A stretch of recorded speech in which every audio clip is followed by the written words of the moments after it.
اعوذ باللہ من الشیطان الرجیم بسم اللہ الرحمن الرحیم رب اشرح لی صدری ویسر لی امری واحلل عقدۃ من لسانی یفقہوا قولی۔ شروع اللہ کے نام سے جو بڑا مہربان اور نہایت رحم والا ہے۔ ساری تعریفیں اس اللہ کے لیے ہیں جو سارے جہانوں کا مالک ہے، جو ہمارا پروردگار ہے۔ ہم اسی کی تعریف کرتے ہیں اور اسی سے مدد اور معافی چاہتے ہیں۔ اللہ کی لاتعداد سلامتی، رحمتیں اور برکتیں نازل ہوں محمد صلی اللہ علیہ وسلم پر اور آپ کی آل اولاد پر اور اصحاب رضی اللہ تعالیٰ عنہم اجمعین پر۔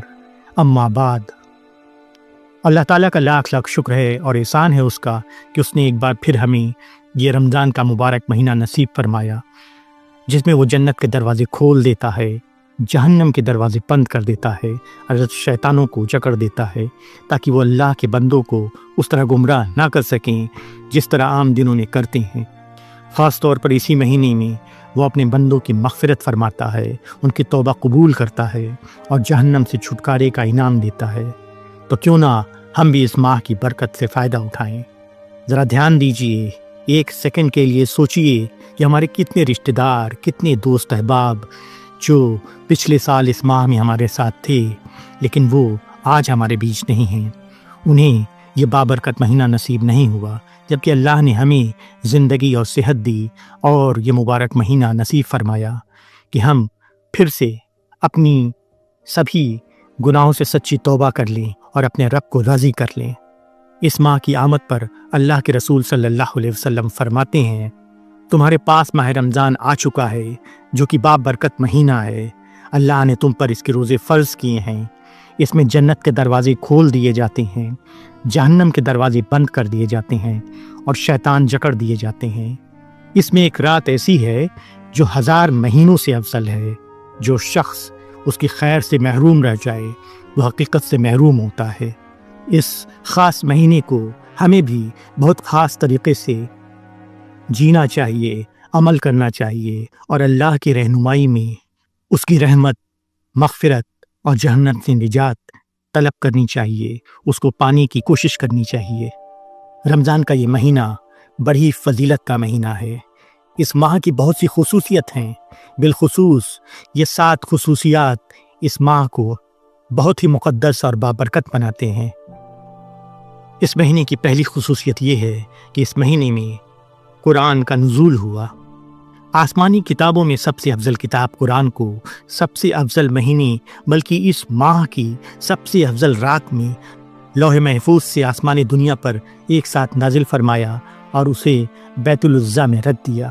ارشاد باری تعالیٰ ہے کہ وہ رمضان کا مہینہ تھا جس میں قرآن نازل کیا گیا، جو لوگوں کے لیے باعث ہدایت ہے اور اس میں ہدایت کی اور حق اور باطل کے بیچ فرق کرنے کی نشانیاں ہیں، اور ہم نے اسے لیلۃ القدر میں نازل کیا۔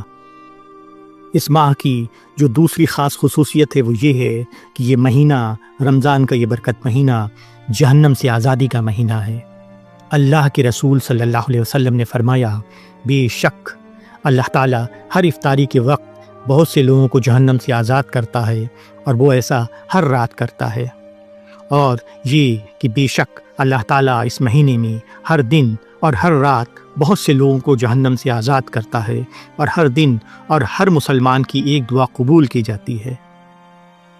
اس ماہ رمضان کی تیسری بڑی خصوصیت یہ ہے کہ اس مہینے جنت کے دروازوں کو کھول دیا جاتا ہے۔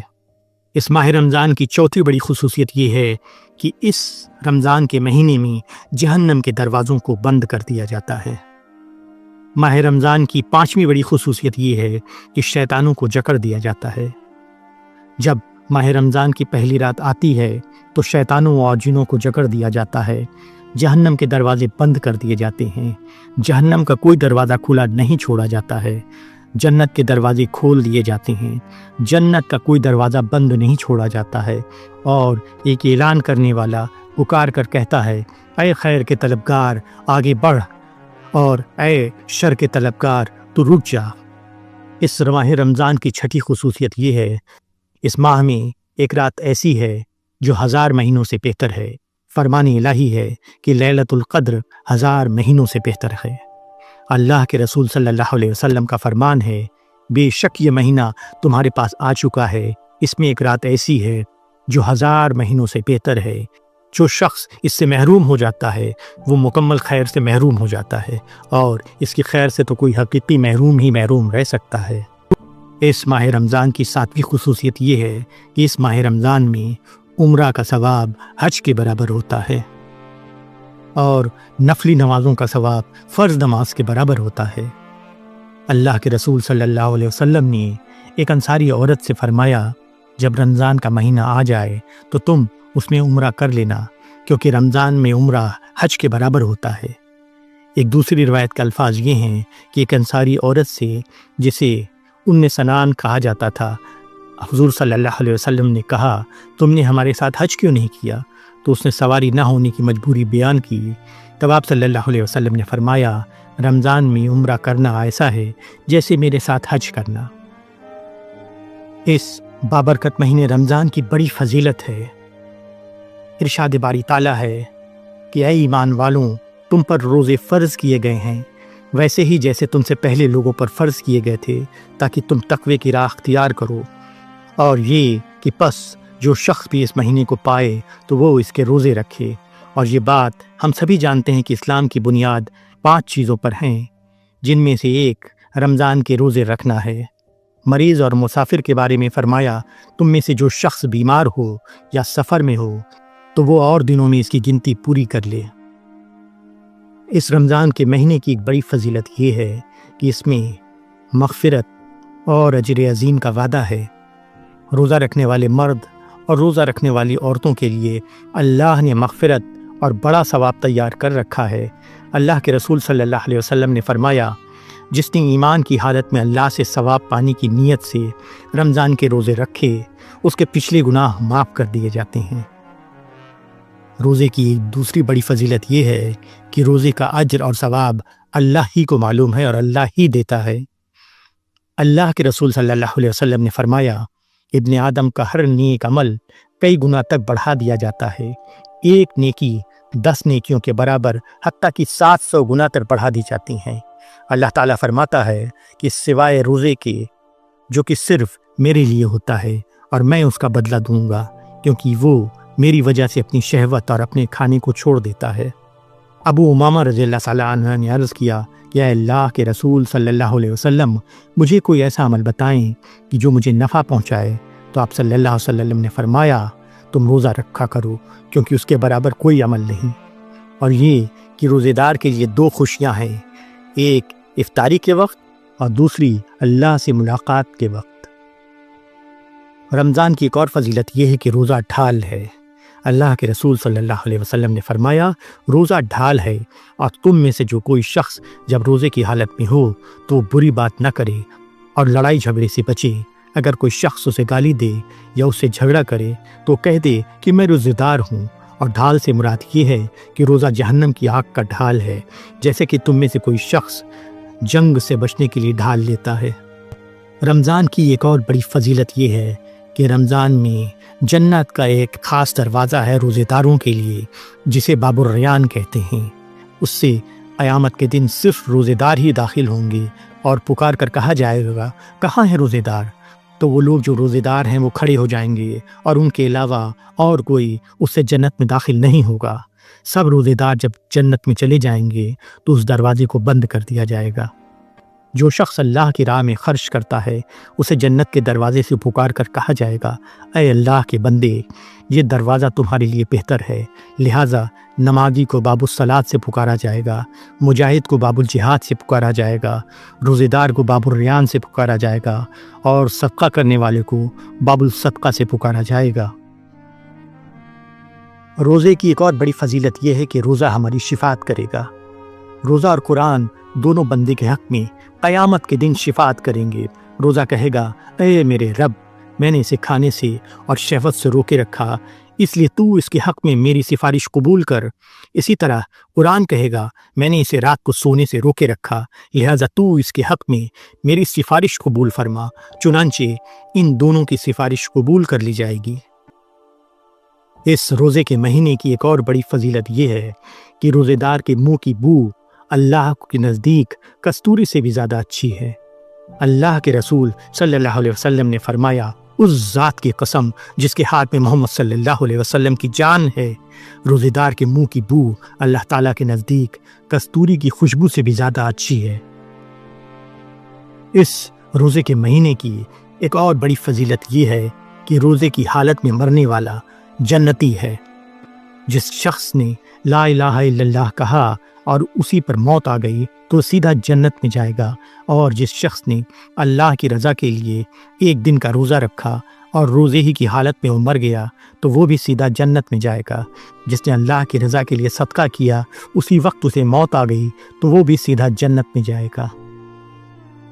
یہ روزہ ماہ رمضان اتنی بڑی فضیلت کی چیز ہے، اتنی زیادہ اس میں خصوصیات ہیں، اللہ کے نزدیک یہ اتنا زیادہ محبوب ہے۔ ذرا یہ بھی جان لیجئے بغیر کسی شرعی وجہ کے روزہ چھوڑنا کتنا بڑا گناہ ہے اور اس کی سزا کیا ہے۔ آپ صلی اللہ علیہ وسلم فرماتے ہیں، میں سویا ہوا تھا کہ خواب میں 2 آدمی میرے پاس آئے اور اپنے ساتھ لے گئے۔ میں نے کچھ لوگوں کو الٹا لٹکے ہوئے دیکھا جن کی باہیں چیر دی گئی تھیں اور ان سے خون بہہ رہا تھا۔ میرے یہ پوچھنے پر کہ یہ کون لوگ ہیں، جواب ملا، یہ وہ لوگ ہیں جو روزوں کے دن میں کھایا پیا کرتے تھے۔ آپ صلی اللہ علیہ وسلم نے فرمایا، جس شخص نے ایمان کے ساتھ اور اللہ کی رضا کو پانے کے لیے رمضان کا قیام کیا، اس کے پچھلے گناہ معاف کر دیے جاتے ہیں۔ اس رمضان کے مہینے میں نہ صرف ہمیں روزے کا اہتمام کرنا چاہیے بلکہ ہمیں قیام بھی کرنا چاہیے، نفلی نمازوں کا اہتمام کرنا چاہیے، صدقہ کرنا چاہیے اور دیگر اور نیک کام ہمیں کرنے چاہیے۔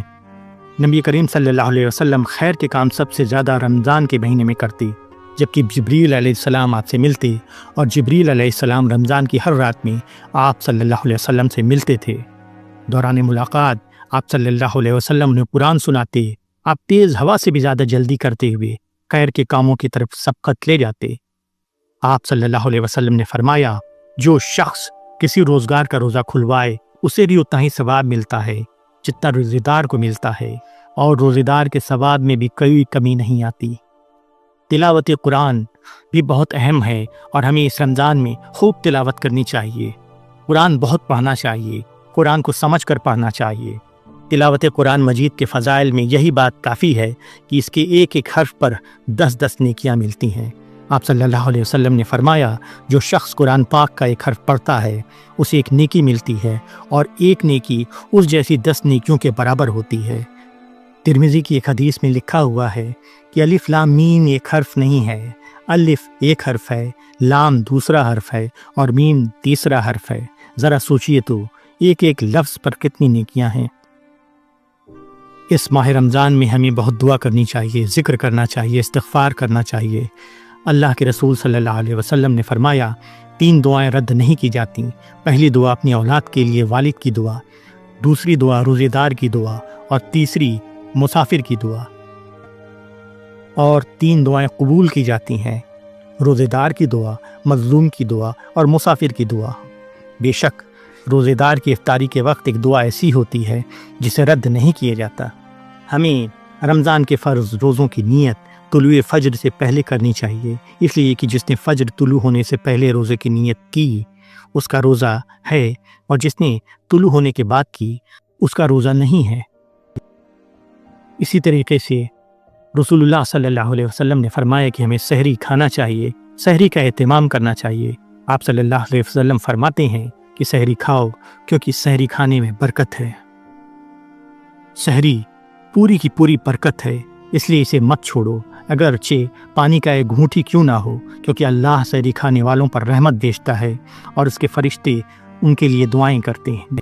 سحری دیر سے کھانا افضل ہے، اور اگر رات کو روزے کی نیت کر کے سوئے اور سحری کے لیے نہ جاگ سکے تو اس حالت میں بنا کچھ کھائے پیے بھی روزہ رکھا جا سکتا ہے۔ اگر غسل کرنا واجب ہو اور سحری کا وقت کم ہو تو وضو کر کے پہلے سحری کھائی جائے، پھر بعد میں غسل کر کے نماز پڑھ لیں۔ ہمیں اس ماہ رمضان میں جھوٹ سے، غیبت سے، چغلی سے بچنا چاہیے۔ آپ صلی اللہ علیہ وسلم نے فرمایا، جو شخص جھوٹی بات اور اس پر عمل کو نہیں چھوڑتا تو اللہ کو کوئی ضرورت نہیں کہ وہ کھانا پینا چھوڑ دے۔ روزہ صرف کھانا پینا چھوڑنے کا نام نہیں، بلکہ روزے کی حالت میں بےہودگی اور بے حیائی کو چھوڑنا بھی روزے میں شامل ہے۔ کوئی شخص اگر تمہیں گالی دے یا بدتمیزی کرے